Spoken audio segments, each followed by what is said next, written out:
Tourist का नाम पूछकर गोली मार दी गई। यह सच कोई नहीं बताएगा, हम बताएंगे। पहलगाम की बेसरान वैली, जिसे मिनी स्विट्जरलैंड ऑफ इंडिया बोला जाता है, एक जगह जो हमेशा अपनी खूबसूरती के लिए मशहूर थी। यहाँ पर एक ऐसी घटना घटती है जिसे पूरे देश को झटका दे दिया। एक भयंकर टूरिस्ट अटैक जिसमें 26 लोगों की जान चली गई और 17 लोग घायल हुए। लेकिन दोस्तों, यह कहानी सिर्फ एक अटैक की नहीं है, यह कहानी है हमारे सिस्टम की नाकामी की।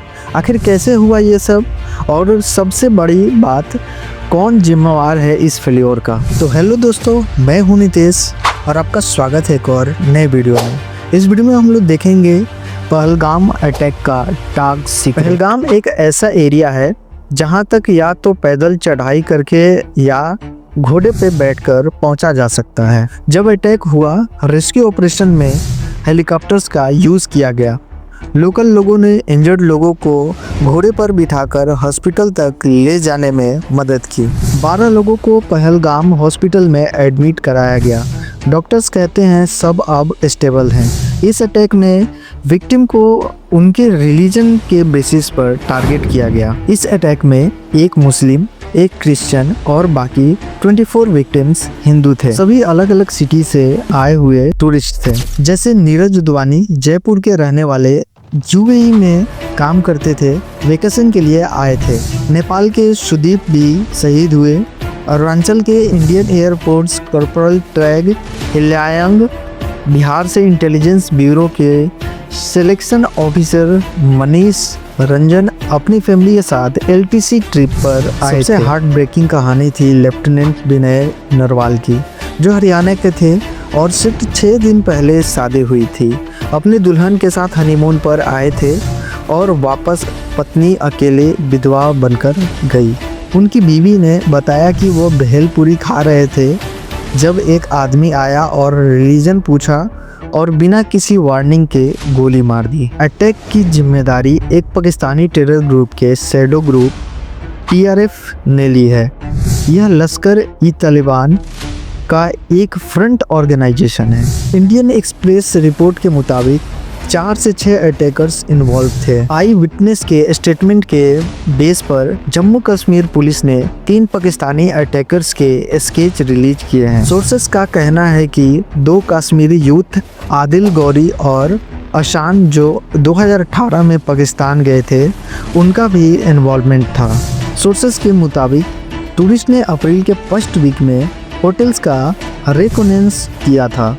इसका मतलब है कुछ इनपुट ऑलरेडी अवेलेबल थे।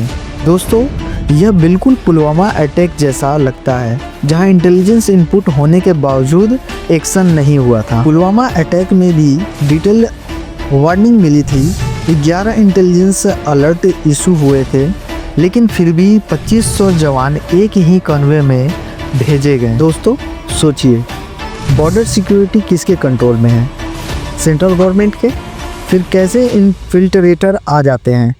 कैसे वेपन्स बॉर्डर क्रॉस करते हैं? ये सब सवाल है जो हर समझदार नागरिक को पूछना चाहिए। मुझे जवाब दीजिए, ये जो आतंकवादी है, ये नक्सलवादी है, उनके पास शस्त्र और बारूद कहां से आता है? वो तो विदेश की धरती से आता है और सीमाएं संपूर्ण रूप से आपके कब्जे में है। सीमा सुरक्षा बल आपके कब्जे में है। मैंने उनको दूसरा सवाल पूछा। हमने कहा आतंकवादियों के पास धन आता है, हवाले से आता है, पूरा मनी ट्रांजैक्शन का कारोबार भारत सरकार के कब्जे में है, आरबीआई के अंडर में। अगर सिक्योरिटी सिस्टम इतना स्ट्रांग होता तो 26 फैमिलीज आज नहीं रो रही होती। इंडिया में 8400 आर्मी ऑफिसर्स और 92,400 सोल्जर्स की कमी है। कोविड के बाद रिक्रूटमेंट नहीं हुई, इसलिए शॉर्टेज और ज़्यादा और अब 2 लाख और ट्रॉप्स का कट प्लान है, सिर्फ सैलरी और पेंशन सेव करने के लिए।